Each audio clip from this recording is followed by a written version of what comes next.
약한 마음 낙심하게 될 때 내려주신 주의 복을 주신 주의 복을 새 주의 크신 복을 내가 알리라. 받은 복을 세어 보아라. 크신 복을 내가 알리라. 받은 복을 세어 보아라. 주의 크신 복을 내가 알리라. 세상 근심 걱정 너를 누르고 십자가를 등에 지고 나갈 때 주가 내게 주신 복을 세어라. 두려움 없이 항상 찬송하리라. 받은 복을 세어 보아라. 크신 복을 내가 알리라. 받은 복을 세어 보아라. 주의 크신 복을 내가 알리라. 세상 권세 너의 앞길 막을 때 주만 믿고 낙심하지 말아라. 천사들이 너를 보호하리니 염려 없이 앞만 보고 나가라. 받은 복을 세어 보아라. 크신 복을 내가 알리라. 받은 복을 세어 보아라. 주의 크신 복을 내가 1절입니다. 세상 모든 풍파 너를 흔들어 약한 마음 낙심하게 될 때에 내려주신 주의 복을 세어라. 주의 크신 복을 내가 알리라. 받은 복을 세어 보아라. 크신 복을 내가 알리라. 받은 복을 세어 보아라. 주의 크신 복을 내가 세상 근심 걱정 너를 누르고 십자가를 등에 지고 나갈 때 주가 내게 주신 복을 세어라. 두려움 없이 항상 찬송하리라. 받은 복을 세어 보아라. 크신 복을 내가 알리라. 받은 복을 세어 보아라. 주의 크신 복을 내가 알리라. 세상 권세 너의 앞길 막을 때 주만 믿고 낙심하지 말아라. 천사들이 너를 보호하리니 염려 없이 앞만 보고 나가. 아멘. 받은 복을 세어 보아라. 크신 복을 내가 알리라. 받은 복을 세어 보아라. 주의 크신 복을 내가 받은 복을 세어 보아라. 크신 복을 내가 알리라. 받은 복을 세어 보아라. 주의 크신 복을 내가 알리라. 받은 복을 세어 보아라. 크신 복을 내가 알리라. 받은 복을 세어 보아라. 주의 크신 복을 내가 알리라. 믿음 없는 모습에 여전히 흔들려도 이 마음 그저 주 앞에 조용히 내어드리네. 있는 모습 그대로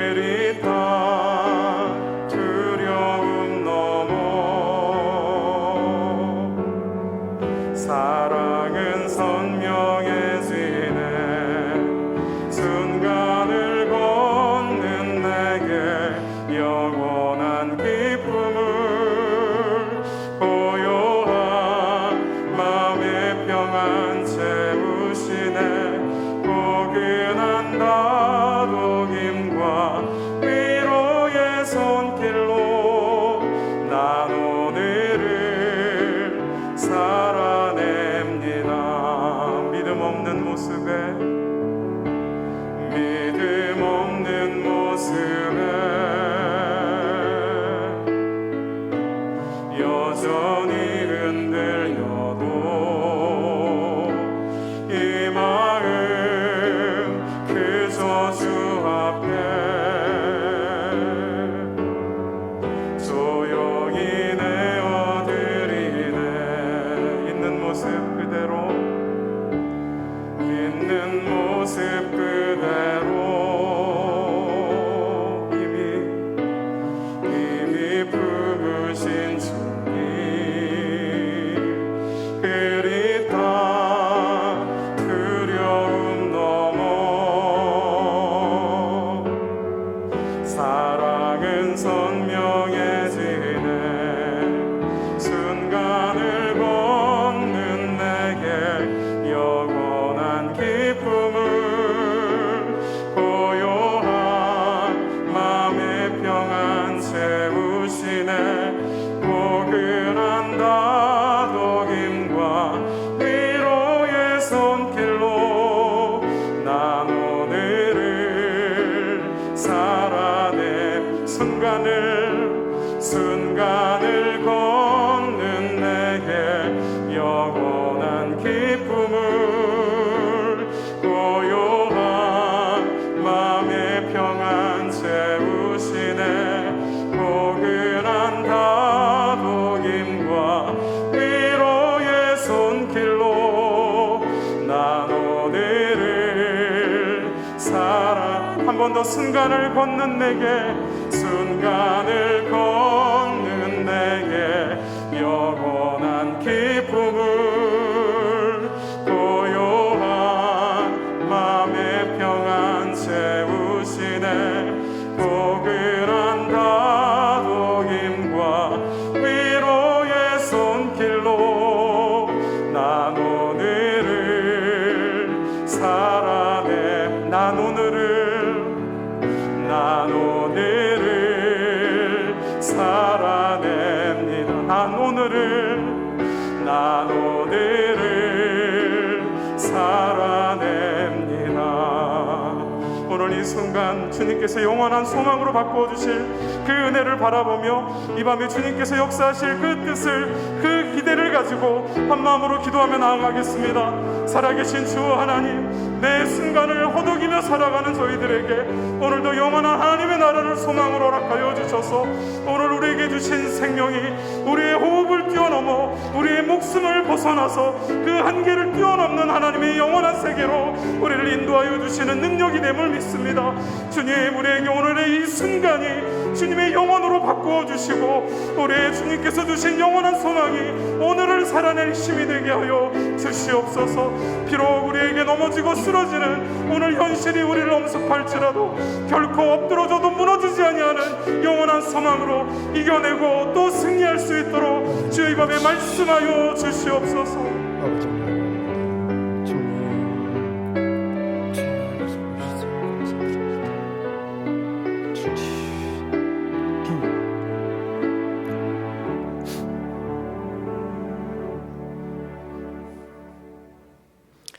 영원하신 하나님 아버지, 그 아버지의 영광의 이름을, 영원한 이름을 이 시간 찬양드립니다. 길어봐야 아침 안개처럼 사라져버릴 수밖에 없는 순간인 존재에게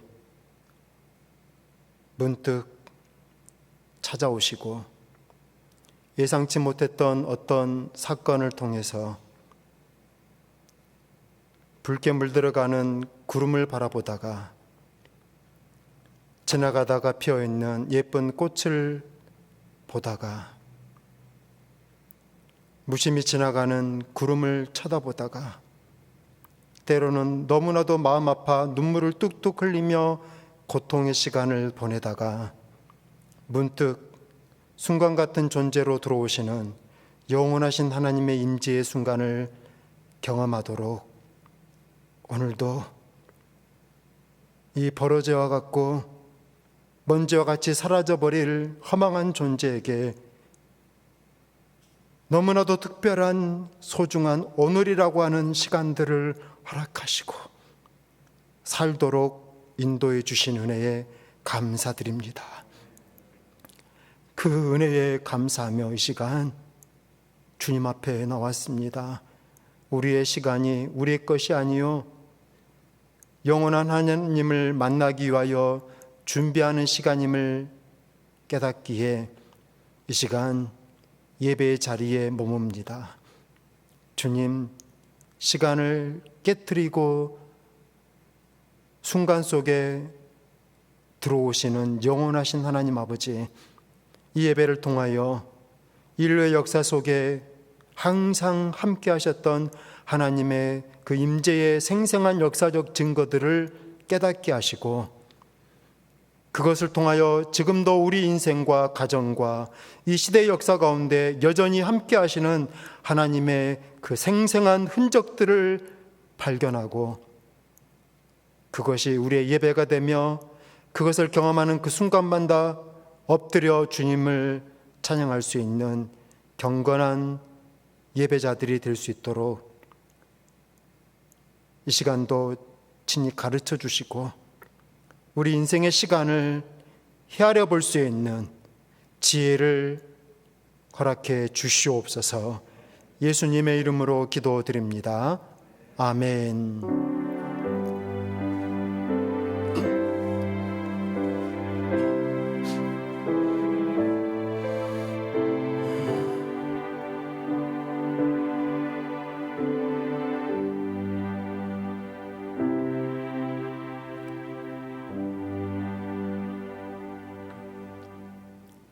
찬송가 487장입니다.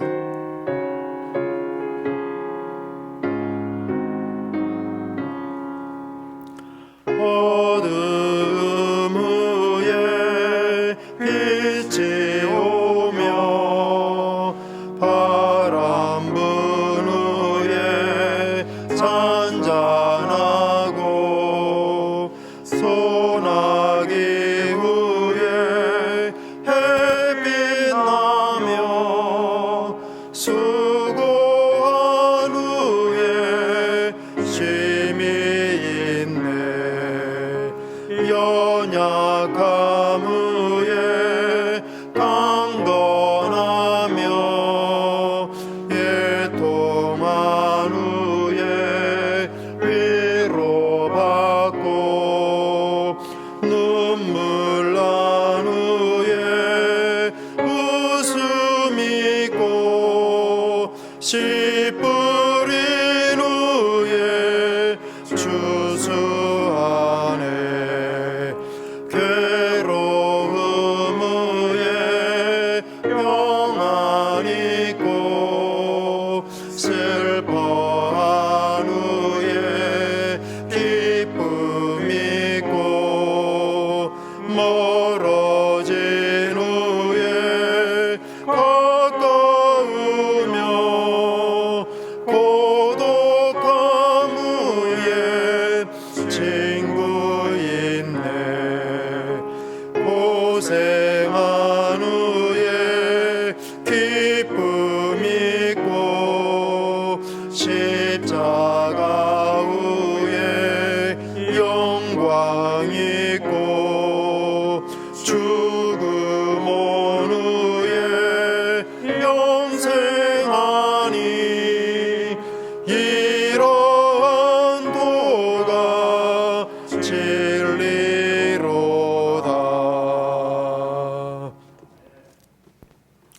하나님의 말씀 전도서 3장 1절에서 11절 말씀입니다.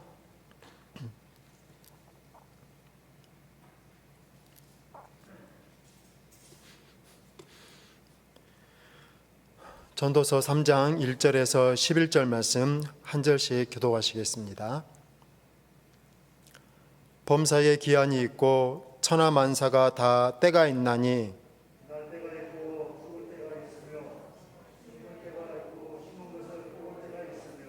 죽일 때가 있고 치루할 때가 있으며 헐 때가 있고 세울 때가 있으며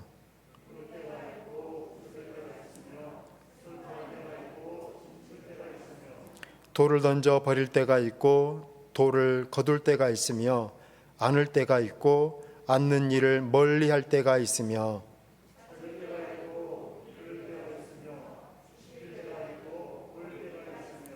째질 때가 있고 꿰맬 때가 있으며 잠잠할 때가 있고 말할 때가 있으며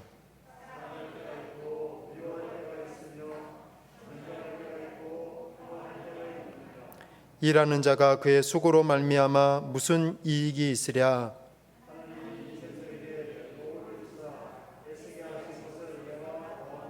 함께 있습니다. 하나님이 모든 것을 지으시되 때를 따라 아름답게 하셨고 또 사람에게는 영혼을 사모하는 마음을 주셨느니라. 그러나 하나님이 하시는 일의 시종을 사람으로 측량할 수 없게 하셨도다. 아멘. 천하만사가 다 때가 있다 말씀하십니다. 좀 쉽게 표현하자면 인생은 타이밍이라는 것이죠. 왜 그 일이 그때 일어났을까요? 왜 그때는 그 일이 일어나지 않았을까요? 그 일이 그 전에 일어났다면 어쩌면 기억도 하지 못한 채 그냥 흘러갔을지도 모를 일인데 그때 딱 그 상황에 그 일이 일어났기에 나에게 의미가 있었고 내가 깨달은 바가 있었고 그래서 내가 살아가는 동안에 인생에 큰 변화를 주는 그런 특별한 사건으로 경험되는 그런 일들, 인생을 살다 보면 종종 그런 것들을 경험하죠. 근데 만일 그 일이 그때가 아니라 1년 전에 그런 일이 일어났다면, 아니 1년 후에 그런 일이 일어났다면 그때와 똑같은 것을 우리가 깨닫고 뉘우치고 또 변화했을까요? 어떤 일은 반드시 그때만 일어나야 될 그런 일이 있습니다.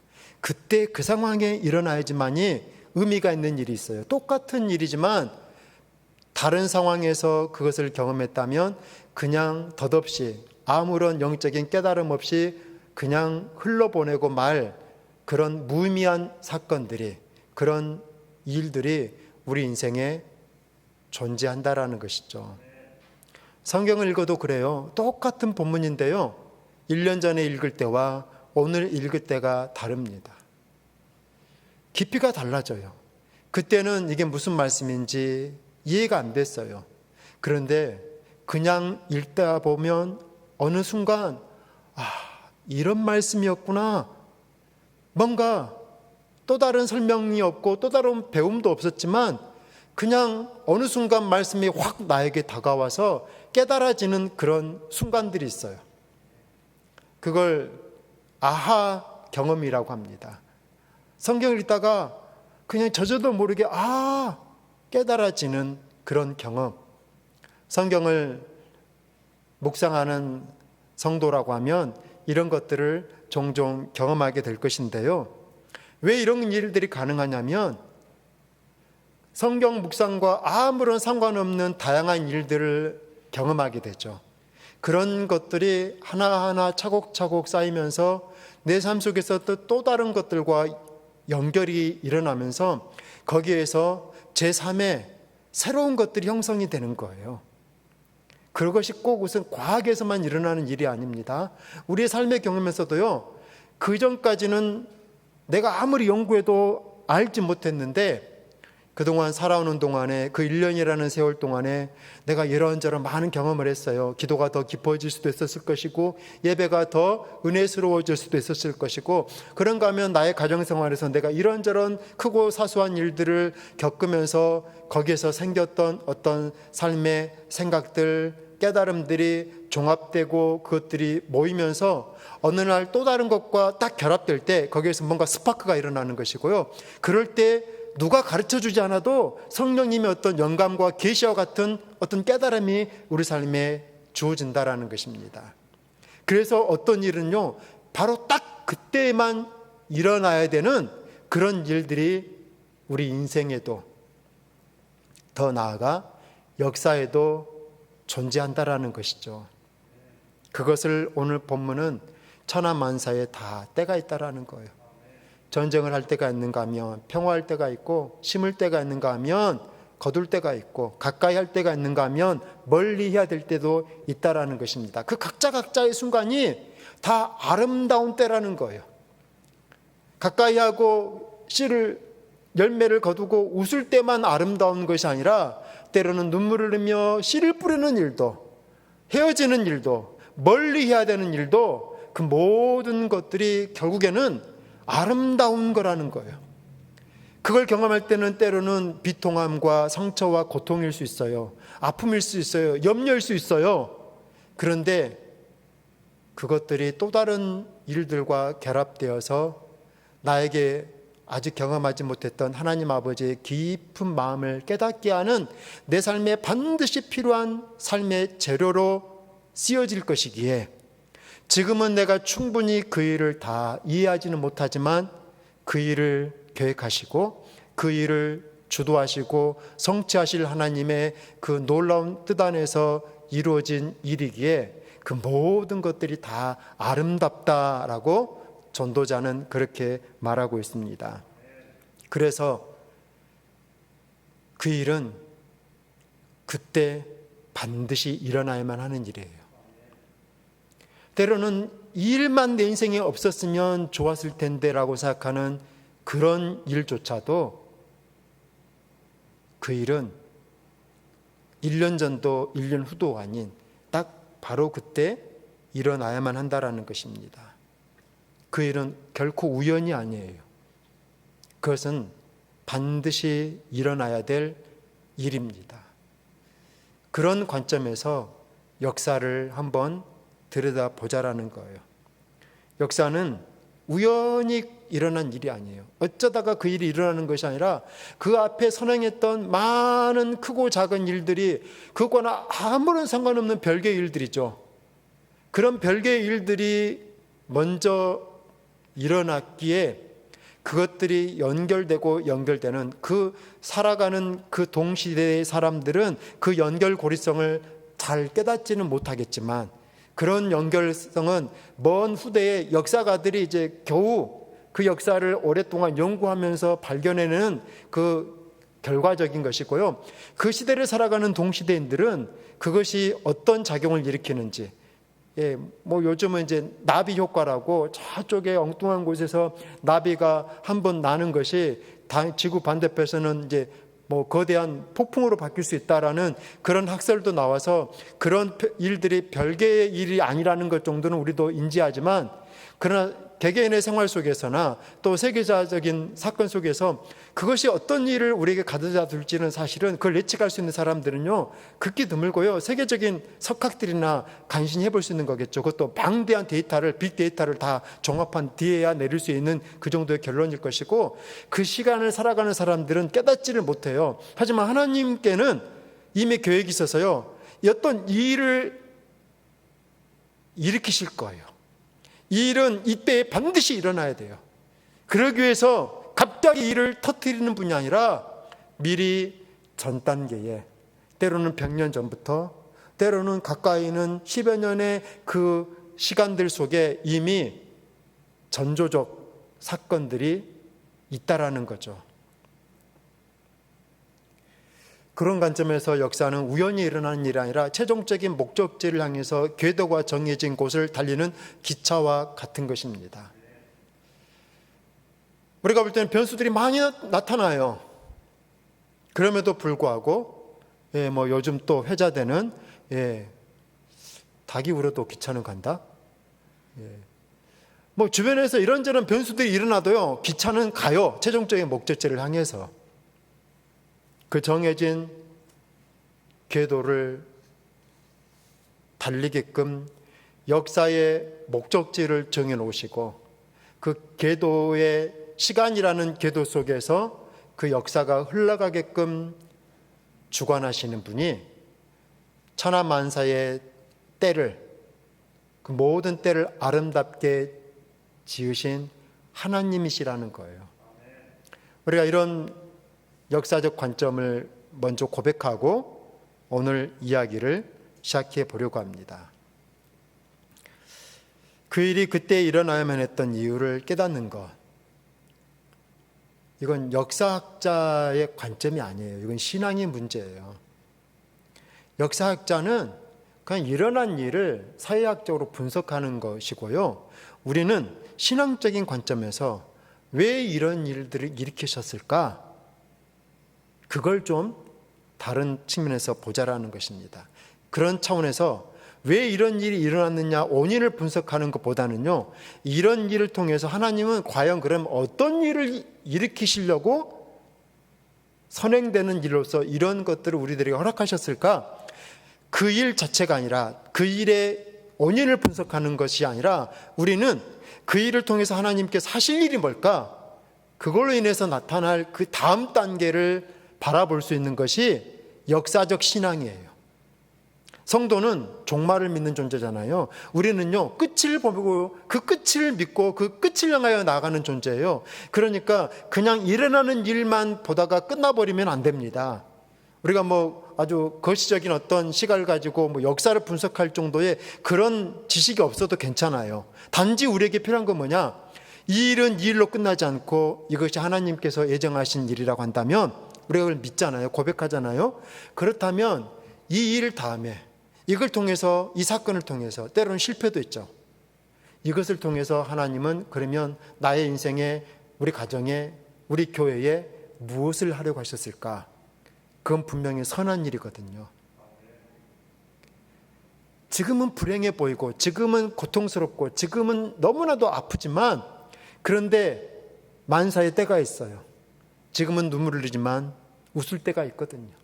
그렇다면 지금 눈물을 흘리면서 우리는 그 눈물만 보는 것이 아니라 아름다운 때를 예비하신 하나님을 바라보고, 그러면 이 눈물 후에 하나님께서는 무엇을 예정하셨을까를 더 내다볼 수 있는 그런 눈, 그것이 역사 신앙이에요. 그래서 우리는 의식적으로 우리 한 개인의 역사든 이 세계적 역사를 보든 의식적으로 해야 될 일이 있습니다. 이 일 다음을 생각해 봐야 돼요. 그래서 미래를 미리 조망해 보고 삶의 방향이 이 일로 끝나는 것이 아니라 이것이 또 다른 디딤돌이 되어서 그 다음으로 이어갈 수 있도록 우리가 무엇을 할 것인가에 대한 그런 책임적인 마음을 가지고 살펴봐야 된다는 것입니다. 일단 일어난 일은요, 결코 돌이킬 수 없어요. 일어난 일은 이미 끝난 일이에요.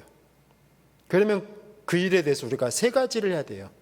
첫째, 그 일이 더 이상 나쁜 쪽으로 흘러가지 않도록 막는 것입니다. 일단 일이 일어났어요. 물이 엎어졌어요. 돌이킬 수 없는 일이에요.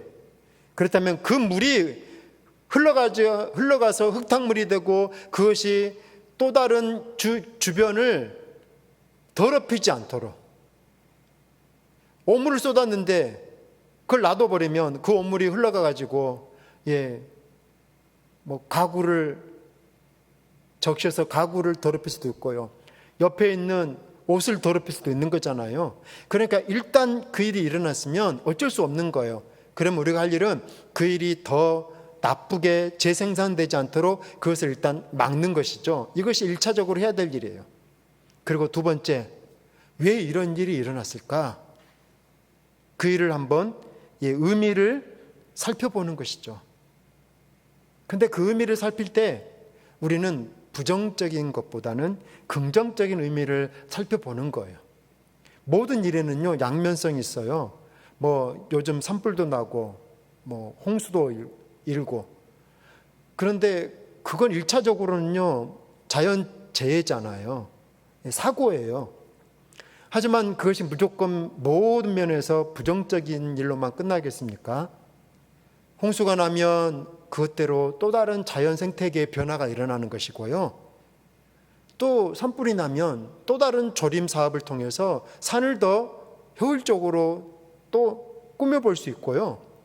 그래서 일단 일어난 일, 그것이 더 나쁘지 않도록, 나쁜 일로 흘러가지 않도록 일단은 막고, 그 다음에 일단 일어난 일 불평하고 탓하고 망했다라고 말하면 무슨 의미가 있겠습니까? 그러면 이 일에서 긍정적인 의미가 뭘까? 거기서 선한 것을 찾아보려고 노력하는 거죠. 왜냐하면 모든 때가 아름답다고 했거든요. 웃을 때만 아름다운 게 아니에요. 울 때도 아름다운 거예요. 그럼 내가 울 때, 내가 밤을 새면서 고통 속에 있을 때 거기에서 선한 의미가 뭘까? 그걸 찾아내는 것이죠. 그리고 세 번째, 그 의미를 발전적인 방향으로 키워가는 거예요. 그 일이 그렇게 해서 결국 그때 나에게 반드시 일어나야 될 일이 되도록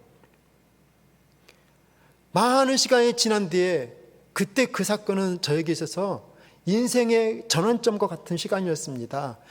돌이켜보니까요, 그 시간을 보낼 때는 너무 힘들었지만 그런데 뒤돌아보니까 그건 바로 딱 그 순간에 반드시 저의 인생에 일어나야만 했던 일입니다 라고 고백할 수 있도록 삶의 방향을 이제는 그 일이 필요한 일로, 그 일이 없어서는 안 될 일로 그 일을 바꾸낸다라는 것이죠. 긍정적인 미래의 방향을 향해서 이것이 우리가 가져야 될 태도예요. 제가 종종 말씀드렸습니다만 제가 어떤 교회로 부임하기 전에 중간에 5달을 쉬었어요. 지금 와서는 쉬었다고 말하지만요, 그때는 너무 힘들었어요. 제가 언젠가 정말로 죽고 싶은 생각까지 했다라고 말씀을 드렸을 만큼 그 시간이 너무 힘들었거든요. 그런데 목회를 하고 하면 할수록 그 시간은 제게 딱 그때 반드시 필요했던 일이에요. 그것이 다시 저를 목회자로서 깊은 고민 속에 정말 바닥까지 내려가게끔 경험했던 그 자리에서 저의 존재가 어떠한 존재인가를 분명히 깨닫고 내세울 것 아무것도 없고 내 능력으로 목회할 수 없다는 것을 깨닫고 전적으로 하나님 앞에 매달리고 그러면서 다시 한번 하나님 앞에 그냥 꺼져버렸던 제 마음의 불이 아무 일 없이 그냥 10년간 편하게 있었는데요, 그냥 제 마음의 불이 꺼져버렸던 거예요. 그런데 그 깊은 어둠 속에 들어가서 정말로 저의 밑바닥을 발견하고 그 부끄러움 속에서 하나님을 찾게 되고 그러는 가운데 하나님이 다시 제 마음에 불을 주신 거예요. 그때부터 다시 시작한 목회는 그 이전과는 제 스스로가 봐도요 완전히 달라졌어요. 만일에 그 사건 없이 제가 그냥 계속 그렇게 그냥 무난한 목회를 했다면 뭐 그렇게 해서 또 무난하게 그냥 주어진 대로 흘러왔다면 겉모습은 크게 다르지 않을 것 같아요.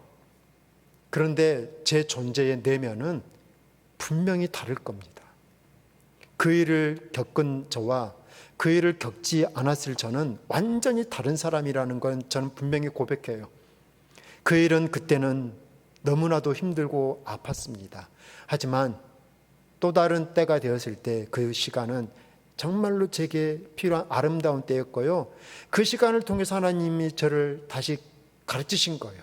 신학교에서 배우지 못했던, 목회 현장에서 깨닫지 못했던 것을 철저히 광야와 같은 시간 속에서 하나님이 친히 1대1로 저에게 말씀해 주시고 가르쳐 주시면서 그러면서 저의 존재가 저의 목회자에 대한 새로운 소명의 그 마음이 불타오르게 되었거든요. 현상적으로 보면 여러분에게도 왜 이런 일이 있을까? 왜 나에게 이런 고통의 순간이 찾아왔을까? 그렇게 말할 수밖에 없는 일들이 있을 거예요. 그 순간에는 분명 그것이 맞아요. 그런데요, 일단 일어난 일이에요. 돌이킬 수가 없습니다. 그렇다면 그 일이 더 부정적인 일로 커지지 않도록 막아야 되고요. 거기서 멈춰야 돼요. 그리고 거기에서 이 일이 왜 나에게 일어났을까? 여기에서 하나님의 뜻하신 바가 뭘까? 그냥 그것은요 결코 하나님이 나타나가지고 뭐 말씀하시는 게 아니에요. 그런 일들은요 전혀 하나님을 모르는 사람을 통해서 주어질 때도 있고요, 때로는 가까운 가족들, 때로는 심지어 믿는 우리 지체들을 통해서 그 일은 불현듯 내 삶의 도끼와 같이 비수와 같이 꽂혀요. 전혀 대비하지 못한 상황에서 터지거든요. 그래서 많은 사람들이 당황하고, 그러다 보니까 오늘 새벽에 있는 말씀처럼 악을 악으로, 욕을 욕으로 갚다 보니까요, 그 일이 더 커지고, 내가 받은 데미지는 10인데 내가 100을 폭발하고 100으로 더 갚게 되는, 그러면서 일이 정말로 걷잡을 수 없을 만큼 커져버리잖아요. 일단 일어나세요. 내 잘못이든 누구의 책임이든 그건 중요하지 않아요.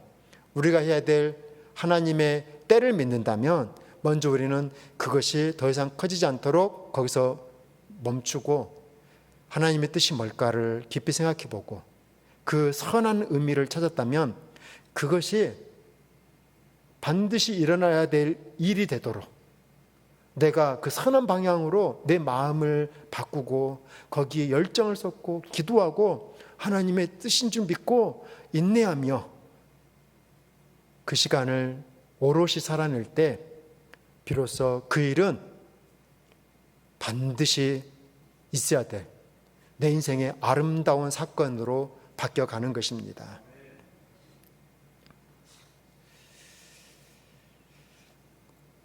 지난주에 십자군 전쟁에 대한 이야기를 나눴어요.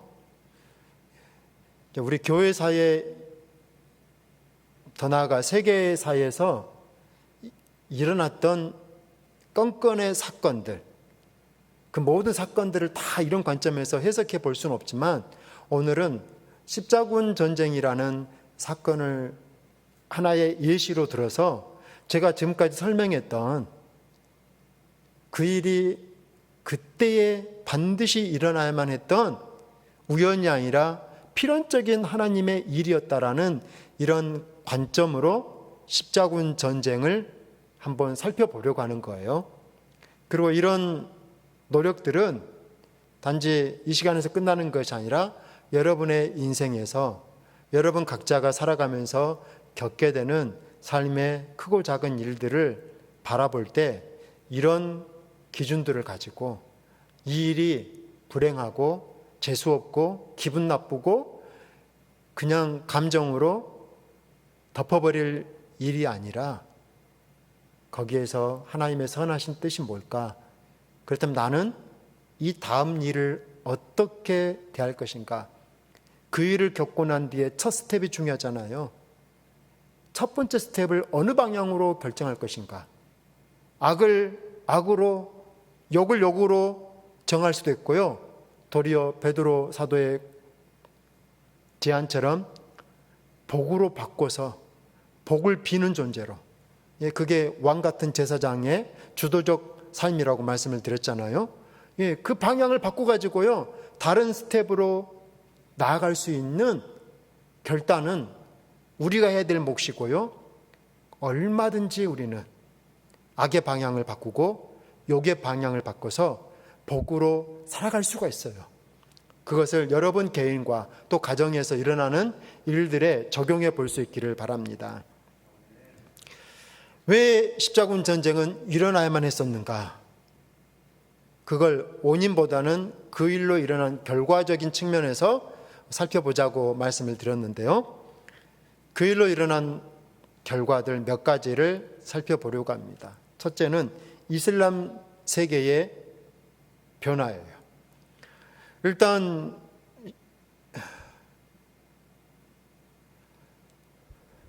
이슬람이 예루살렘 지역을 점령하고 그 소아시아 지역의 많은 땅을 점령한 뒤에도 이슬람은 뿔뿔이 흩어져 있었어요. 그런데 어느 날 십자군 전쟁이라고 저 유럽에서 기독교인들이 쳐들어온 거예요. 한번 생각해 보세요.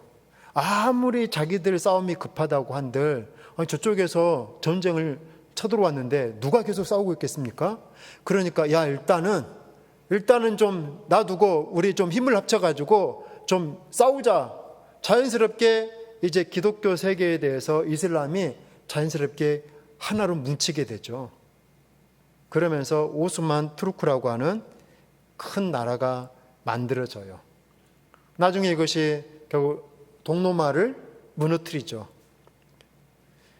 그래서 동로마를 무너뜨리기 전까지 그 수도는 콘스탄티노플이었어요. 콘스탄틴 대제의 이름을 따서 콘스탄틴 대제가 너무 로마가 큰 거예요. 이걸 너무 넓으니까 혼자서 통치할 수 없겠다 해서 동서로 나누고 자기는 저쪽 동쪽으로 가버렸어요. 가면서 거기다가 어마어마한 도시를 짓고 그걸 이제 제국의 수도로 옮긴 거죠. 그것이 콘스탄티노플이에요. 근데 오스만 투르크가 이제 그 제국을 무너뜨리고 새로운 제국을 세우죠. 그게 이스탄불이에요. 우리가 알고 있는 터키의 이스탄불이죠. 이러면서 이슬람 세력이 이제 거대한 세력으로 형성이 됩니다. 이건 기독교로 봤을 때는 굉장히 부정적인 일처럼 보이잖아요. 근데 역사는 그냥 단면으로 평가할 문제가 아니에요. 뭐 여기에서 그걸 논할 수 있는 건 아니겠지만 하나님은 기독교의 교만을 기뻐하지 않으십니다. 마치 기독교가 아주 힘 있는 세력이고, 그래서 만일에 이 땅에 기독교만 있다고 생각한다면 중세시대의 교황의 그 막강한 세력의 시대를 생각해 보세요. 기독교만 있다면 기독교는 거룩할까요? 역사에는 가정이 없습니다만 제가 볼 때는 결코 그렇지 않을 것 같습니다. 아무튼 여기서 논할 문제는 아니지만 어쨌든 그것은 그것대로 하나님이 두시는 이유가 있다라는 거죠. 두 번째, 교황의 변화가 일어나요. 십자군 전쟁이 가능했다라는 것은 그만큼 교황의 세력이 컸다라는 뜻이거든요. 그랬잖아요. 전쟁에 참여하면 모든 죄가 용서받습니다. 그 중세시대에 그 종말이 임박했다고 생각하는 그 모든 사람들이 신자예요. 모든 사람들이 캐톨릭 신자잖아요. 물론 그때는 캐톨릭이라는 단어로 표현할 수는 없겠습니다만, 그러니까 두려운데 아니 전쟁에 참여하는 것만으로도 죄를 용서받고 구원받을 수 있다고 하니까요. 얼마나 좋았겠어요. 그러니까 유럽을 흔들 수 있는 힘이 교황이 있었거든요. 근데 십자군 전쟁이 실패로 끝났네요. 결과적으로 교황의 힘이 줄어드는 거예요. 그래서 결국에는 프랑스 황제에 의해서 교황이 아비뇽이라고 하는 곳에 감금이 돼요. 그래서 한 100년 동안 못 나와요. 프랑스 황제의 이 견제가 무서워서. 그러니까 아비뇽에 교황이 있어요. 근데 원래 교황은 어디서 살았습니까? 원래는 로마에 있잖아요. 로마 사람들이 기다려도 안 와요. 그러니까 로마의 교황을 하나 더 세워요. 2명이 됐네요. 가만히 보니까 두 사람 다 상대방을 파문하고 상대방이 교황 아니라고 정죄하고, 그러니까 둘 다 보기 싫다. 한 명을 또 세워요. 교황이 3명인 시대가 있었어요. 그러니까 교회의 모든 권위가 추락하고 교황이 세계의 중심이던 시대가 종말이 나는 거예요. 이런 틈을 타서 새로운 하나님 예비하신 작은 불씨가 타오르기 시작해요. 그것이 종교개혁이라는 불씨입니다. 교황이 막강한 힘을 가지고 있다고 생각해 보세요. 초반에는 개신교들을요 무참히 죽였어요. 루터 이전에 100년 전부터 그 불씨들이 하나씩 하나씩 지펴지고 있었거든요. 갑자기 확 타오르는 게 아니라고 말씀드렸잖아요. 그러니까 루터는 어느 날 나타난 루터가 아니에요. 이미 그 전부터 하나님이 종교개혁의 이 역사적 1517년의 사건을 예비하셨던 그 전에 존재하던 이들이 있는데, 존 위클리프, 존 후스, 다 존 씨예요. 아마존 아니고요. 다 존 씨인데 존이에요. 성 아닙니다. 캐톨릭을 개혁시키겠다라는 이야기를 한 게 아니에요. 루터도 마찬가지예요. 우리 다음 주에 살펴보겠지만, 그냥 카톨릭이 잘못하고 있다, 좀 정신 좀 차리자라는 말을 한 건데, 존 위클리프 같은 경우는요, 죽은 사람 이미 매장했거든요. 그걸 무덤을 파가지고요 뼈를 화장시켜요. 그렇게까지 잔인하게 그 교황에 맞서는 사람들을 참혹하게 대합니다. 그런데 그 막강한 교황의 힘이 십자군 전쟁의 실패로 점점 줄어들었어요.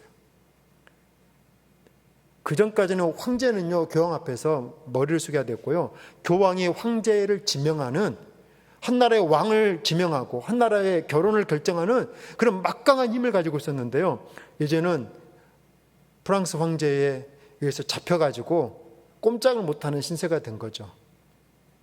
그렇게 약화되는 사이에 하나님은 그 작은 불씨, 중세를 끝낼 수 있는, 천년의 암흑시대를 끝낼 수 있는 결정적인 사건을 예비하시는데, 교황의 세력이 여전히 막강했다면 그 불씨는 타오를 수가 없었을 거예요. 교황의 힘을 무너뜨려야 될 하나님의 카드가 뭐였느냐? 역설적으로 십자군 전쟁이었다라는 거예요. 교황이 힘이 있어서 가능했던 전쟁이 있는데 역설적으로 그걸로 인해서 교황의 힘은 무너집니다. 역설은 거기서 끝나지 않아요.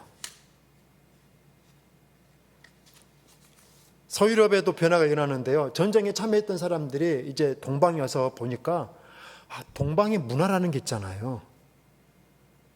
이 향신료, 전쟁을 하다 보니까 뭐 수개월에서 수년 동안 거기다 체류하다 보니까 이게 뭐 요즘이야 미군 부대들 미국에서 공수해가지고 현지 음식 안 먹고요, 그냥 그 나라에서 본국에서 보내진 음식 먹지. 그 옛날에 그게 가능하겠어요? 현지 음식을 먹어야죠. 먹었는데요, 너무 맛있는 거예요. 그렇게 전쟁이 끝나고 본국으로 갔어요. 뭐가 생각날까요? 우리 여행 갔어요. 이탈리아에 갔더니 파스타가 너무 맛있고 피자가 너무 맛있어요. 그게 막 그려가지고 다시 갈 수는 없어서 동네 피자집 갔더니 그 맛이 아니네. 그런 거잖아요. 그 음식이 생각이 나는 거예요. 향신료가 생각이 나요. 소비를 하죠. 근데 전쟁을 갔다 온 사람이 한두 명이 아니잖아요. 그 사람의 그 가족까지. 그러니까요, 향신료 수요가 폭증을 하는 거예요. 그것뿐만 아니라 비단, 뭐 동방에서 어떤 이제 이렇게 한번 접해보면 이거 이제 뭐 커피, 콜라 못 끊잖아요. 언제부터 커피를 그렇게 많이 씁니까? 예? 아니 뭐 30년 됐어요? 10년도 안 됐어요. 10년도 안 됐는데 지금은요, 아침부터 저녁까지 두 손에 들고 다녀요. 없으면 안 돼요. 이게 한번 맛을 들이면은 못 끊는 것이잖아요. 문화라는 게 그런 거예요. 그러니까 수입을 하는데요, 지중해 이 해상권을 가지고 있었던 사람들이 이태리 사람들이에요. 가깝잖아요. 그러니까 이 향신료를 아랍 상인에게 사요. 근데 다 알아요. 이제 수요가 많으니까 공급은 딸리고, 그러니까 비싸게 팔겠죠. 10배를 붙여서 팔아요. 그럼 그걸 사가지고 이 베니스에 있는 상인들은 또 거기다가 10배를 더 붙여가지고 그걸 이제 유럽에다 풀어요. 몇 배입니까? 10배, 10배? 100배의 가격으로 그걸 사 먹어야 되는 거예요. 처음에는 귀하니까. 그것이 어디예요? 구할 수만 있으면 얼마나 좋아요. 뭐 지금이야 알리로 직구로 뭐 하면은 뭐 한 2주 만에 덜컥 오지만 그 당시에 배 타고 다 젖습니다. 옷도 젖고요, 머리도 젖고요, 다 젖어요. 무슨 말인지 안 써주셔서, 이거 아마존이라는 에버랜드의 직원을 제가 좀 약간 좀 패러디한 건데요. 다 젖었어요. 한참 걸리죠. 그러니까 그거 하나 한 병 받기가 얼마나, 이게 권력이에요. 나한테 향신료가 있다. 근데 너무 비싸요. 한두 번이죠. 그러니까 뿔이 난 거예요. 유럽 사람들이 야, 이럴 거면 우리가 직접 교육을 하자. 그래서 지중해가 아닌 새로운 항로를 개척해 보자. 그렇게 해서 시작된 게 일명 대항해 시대예요. 이게 무슨 신대륙을 발견하자, 무슨 뭐 그런 거창한 목표를 시작하는 게 아니라 향신료 좀 싸게 사 먹자, 이런 순수한 이런 마음에서부터 출발한 게 대항해 시대입니다. 그러면서 식민지가 개발이 되고요. 그 식민지에서부터 수많은 재화들이 유럽으로 옮겨가죠. 이 사건이 왜 중요하냐면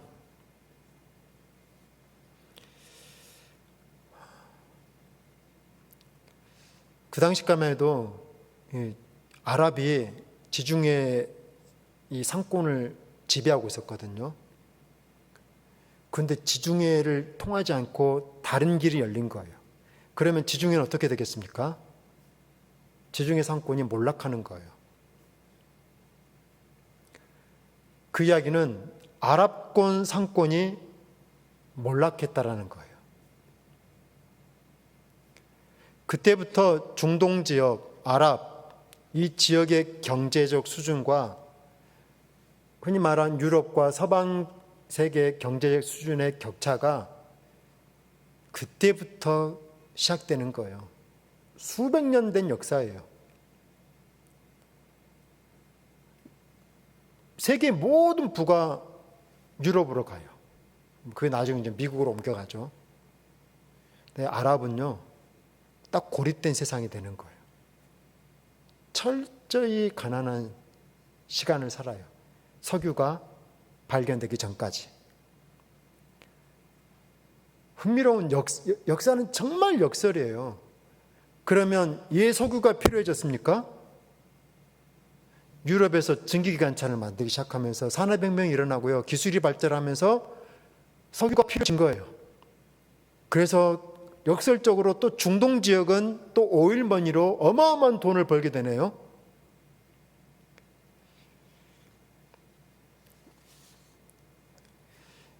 역설적인 일들이 이렇게 교차하면서 일어나는 거예요. 이슬람은 분명히 십자군 전쟁의 승자였어요. 근데 놀랍게도 역설적으로 그 십자군 전쟁이 이겼기 때문에 이슬람 경제는 무너져요. 수백 년 동안 그냥 광야를 사막을 헤매는 것 정도, 정말 아주 어려운 삶을 살죠. 이렇게 역사가 뒤집히기를 몇 번씩 해가면서 어떤 일은 분명 좋았는데, 그런데 그 일이 가만히 보니까 안 좋은 쪽으로 흘러가네요. 승리라고 생각했는데 그게 도리어 불리해지고 있고요. 패배라고 생각했는데 그 일이 또 다른 역사의 출발이 되는 첫 사건이 되고요. 이게 단면적으로 좋다 나쁘다, 우리는 그렇게 자를 수 없다라는 거예요. 수백 년의 역사만 그러겠습니까? 수십 년의 우리 인생의 역사도 사실 마찬가지예요. 그 순간을 딱 잘라버리면 그것은요, 좋거나 나쁘거나 둘 중에 하나예요. 좋은 일이거나 나쁜 일이거나 웃을 일이거나 울 일이거나 딱 둘 중에 하나밖에 없죠.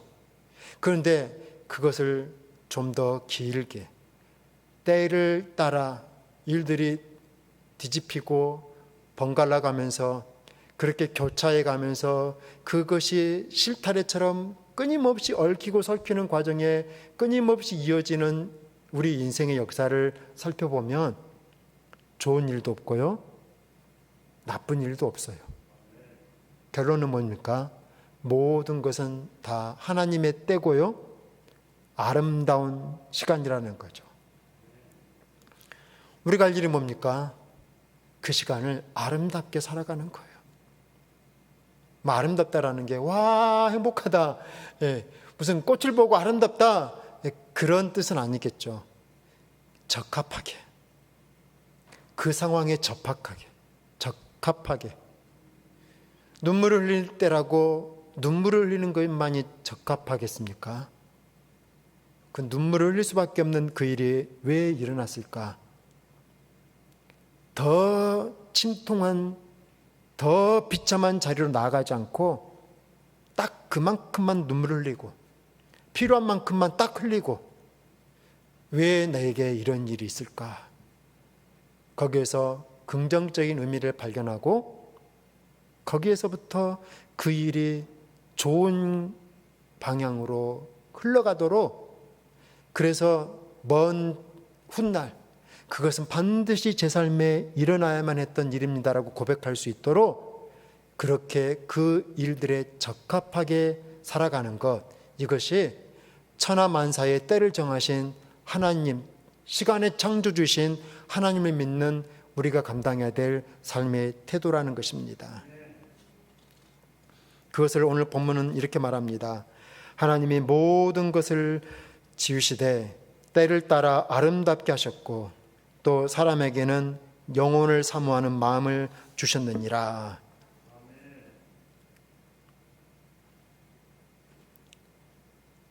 어떤 것은 실패만이, 고난만이, 아픔만이 일으킬 수 있는 변화가 있어요. 모든 것들이 잘 될 때, 아무 염려가 없을 때는요, 결코 생각해내지 못할 삶의 영역이 있어요. 아파봐야지만이 알게 되는, 눈물을 흘려봐야지만이 알게 되는, 배를 고파봐야지만이 알게 되는, 정말 죽고 싶다라는 생각을 해봐야지만이 알게 되는 삶의 영역이 있어요. 그걸 경험해봐야지만이 더 깊어지는 인생이 있어요. 그래서 하나님은요, 그런 일조차도 때로는 우리에게 허락하시는데, 어찌 사랑하는 자녀가 그런 아픔 속에 있는데 하나님께서 그냥 방치하시듯 가만히 계시겠습니까? 그때에도 하나님은 우리와 함께하고 계십니다. 그때에도 여전히 임마누엘의 하나님이세요. 그렇기에 너무 모든 것이 다 끝난 것처럼 보기보다는 도리어 그 일이 새로운 시작이 될 수 있도록 그렇게 바꿔갈 수 있는 그런 성도들이 되기 원합니다.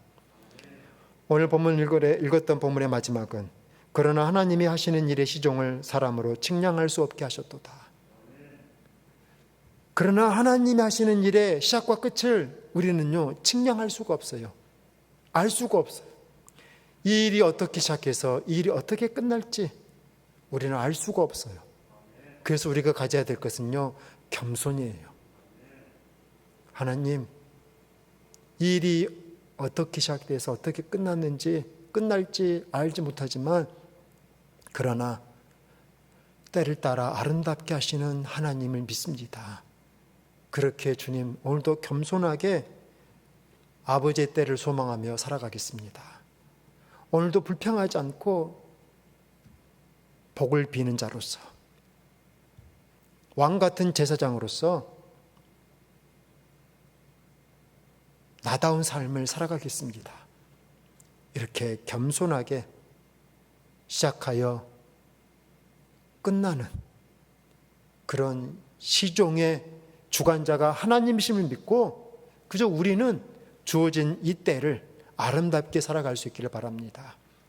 모든 일에는 시작과 끝이 있죠. 근데 분명히 기억할 것은 그 일이 시작할 때와 그 일이 끝날 때는요, 분명히 다르다라는 거예요. 불행으로 시작되는 일 같지만, 그러나 여러분, 성도의 삶에 하나님의 시간을 믿고 살아가는 성도의 삶에는 그 불행이라는 일이 끝날 때는 분명 다를 수밖에 없다라는 거예요. 비록 우리는 눈물로 시작했지만 그러나 웃음으로 끝낼 것입니다. 시작은 미약했지만 우리는 창대하게 끝낼 거예요. 그것이 우리가 할 일이에요. 시작할 때와 끝날 때가 똑같다라고 하면은요, 그건 얼마나 불행입니까? 우리에게 하나님이 주신 축복이 뭐냐면, 우리는 악으로 시작해도요, 그걸 복으로 끝낼 수 있는 권세를 주셨다라는 거예요. 복을 빌라, 우리에게 복을 빌 수 있는 권세가 있다라는 거예요. 우리에게 복으로 살아갈 수 있는 능력이 있다라는 거예요. 그래서 우리가 비록 어떻게 시작했든지 간에 그 일의 시종을 우리는 측량할 수 없지만, 우리가 할 일은 이 일이 어떻게 시작했든지 간에 그 일이 끝날 때는 그것과는 다른 모습으로 끝날 것을 믿고 성실함과 충성스럽게 내게 맡겨진 달란트, 그것에 감사하면서 충성스럽고 사랑스러운 마음으로 아름다운 시간을 살아가는 그런 성도들이 되기를 축복합니다. 기도하시겠습니다. 하나님 아버지,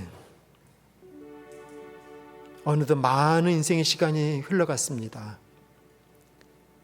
급하게 달려오고 때로는 넘어지고 때로는 비명을 지르고 아파하고 힘들어하는 그런 인생의 많은 사건들을 경험하면서 살아왔는데 어느덧 우리 인생이 50년, 60년, 70년이 되었습니다. 어찌 보면 이제 남은 시간이 많아 보이지 않습니다. 주님, 우리의 인생의 마지막은 어떻게 될까요? 시종을 알 수 없지만 이미 시는 시작되었습니다. 이제 우리에게 남은 것은 마지막 종인데 그 결말을 향해서 하루하루 살아가야 되는데, 역사를 통해서 수백 년 전 오래된 역사를 통해서 시간 속에 존재하셨던 하나님의 손길을 발견하고 이제 우리 인생과 우리의 가정을 어떻게 살아갈지를 다시 한번 결단하는 기도 시간이 되기 원합니다. 주님, 측량할 수 없는 인생이지만 그러나 오늘 역사 신앙을 통하여 악을 멈추게 하고 거기에서 하나님의 선하심을 깨닫고 이제 복을 향하여 살아가는 그런 결단의 성도들이 될 수 있도록 도와주시옵소서.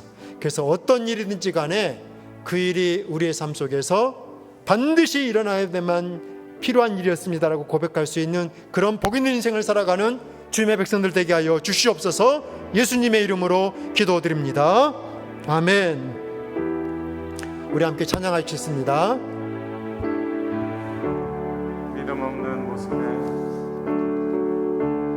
믿음 없는 모습에 여전히 흔들려도 이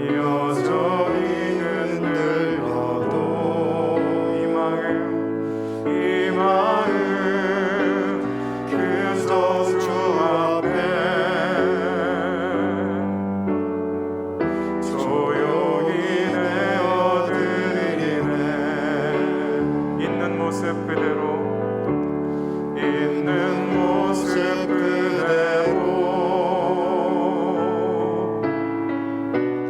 이미 품으신 주님 그립다. 두려움 넘어 사랑은 선명해지네. 순간을 걷는 내게 영원한 기쁨을 고요한 마음의 평안 채우시네. 포근한 감동임과 위로의 손길로 난 오늘을 살아냅니다. 한 번 더 고백합니다. 믿음 없는 모습에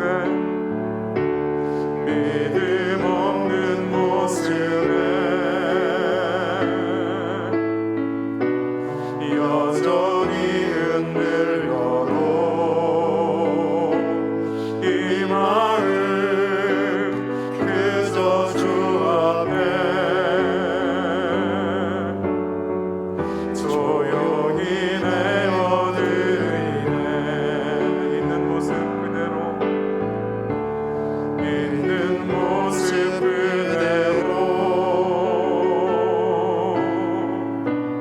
이미 품으신 주님 아멘. 그립다. 두려움 넘어 사랑은 선명해지네. 순간을 걷는 내게 영원한 기쁨 고요한 마음의 평안 채우시네. 포근한 감동임과 위로의 손길로 난 오늘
우리 인생을 생각해 본다면 오늘은 우리 인생의 순간에 불과한 말 그대로 잠 같은 시간입니다.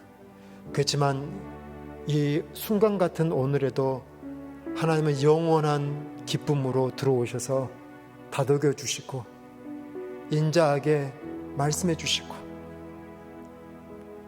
힘을 내라고 용기를 주시고 우리를 충성스러운 일꾼으로 다시 일으켜 세우십니다.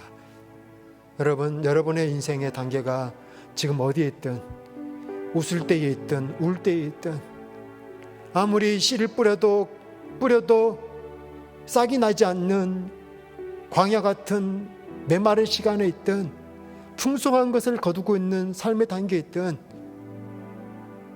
상황은 달라도 살아가는 삶의 원리는 우리가 살아가야 될 삶의 태도는 동일합니다. 하나님 앞에 감사하며 겸손하며 오늘을 주신 하나님 앞에 충성하며 오늘도 우리는 어느 때든지 아름답게 살아야 돼요. 이제 우리 남은 인생을 주님 앞에 맡기며 우리 가정을 주님 앞에 맡기며 아버지 아름답게 살게 해주십시오. 우리 가족이 아버지의 때에 합당하게 살아가게 해주시옵소서. 주님, 순간을 살아도 영혼을 잃지 말게 해주시고 주여 이 땅을 살아도 우리에게 영원하게 보장되어 있는 영원한 본향을 놓치지 않게 주여 우리의 그 결말을 향하여 결론을 향하여 오늘도 열심히 달려가게 해주시옵소서. 그렇게 여러분 자신과 가정을 위해서 함께 기도하십시오. 더 나아가 교회를 위해서 기도하실 때 우리 교회가 진행하는 11조 사역이 한국교회의 작은 도전이 될 수 있도록 잔잔한 한국교회에 던져지는 돌멩이 같은 사역이 될 수 있도록 기도하시고요. 지역 복음화를 위해서 세계 선교를 위해서 우리 온 교회가 하나 되고 합심해서 파격적인 교회로서의 영적인 사명을 감당할 수 있는 교회 되게 주시옵소서. 그렇게 교회를 위해서 축복하며 함께 기도하십시다. 우리 한우들을 위해서 기도하시고요. 또 우리 다음 세대들, 특별히 여름에 진행되는 성경학교와 수련을 위해서 축복하면서 이 시간 함께 우리 주여 외치면서 기도하시겠습니다. 주여, 은혜 하나님 아버지, 우리의 인생이 얼마나 소중한가를 말씀해 주시고 주여 버릴 것 없는 인생의 아름다운 때를 우리가 살아가고 있는 것을 깨우쳐 주시니 감사드립니다. 아버지 하나님, 우리가 어디에 있든지 우리는 우리 인생의 최고의 시간을 살고 있습니다. 아버지요, 아버지 하나님, 여기 계시고 아버지 하나님, 주여, 하나님, 우리 어떤 걸 겸손하게 시종을 알지 못하게 측량할 수 없는 것을 깨닫고 그렇게 주여 일이 어떻게 될지 함부로 판단하지 않게 해주시고 아버지, 그저 우리는 주여 맡겨진 시간들을 충성스럽게 감사하며 겸손하게 아버지를 의지하며 주여 시작은 미약해서도 끝은 장대하게 만들어내시 하나님을 바라보며 오늘도 주여 소망 가운데 살아가게 하여 주시옵소서. 아버지, 역사를 통하여 배우게 해주시고 주여 우리 인생에서 일하는 일들마다 그 일의 의미를 깨닫고 그 일이 결국에는 선한 일, 아름다운 일로 될 수 있도록 주님 그렇게 우리의 온 마음을 쏟게 하여 주시옵소서.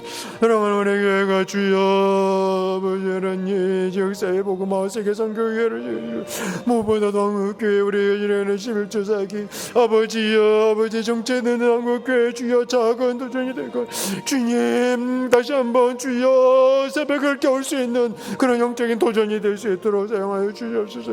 아버지, 병마와 싸우고 있는 한우들을 주여 붙잡아 주시옵소서. 지금은 주여 고통당하고 지금은 아플 때인데 아버지여 또 나을 것이요 또 주여 일어날 때를 기억하며 아버지 하나님 소망 가운데 주여 아버지를 끝까지 붙들 수 있는 믿음 허락하여 주시옵소서. 아버지 주여 이번 성약회를 통하여 아버지를 예수 그리스도를 아버지 주여 인하여 주시옵소서.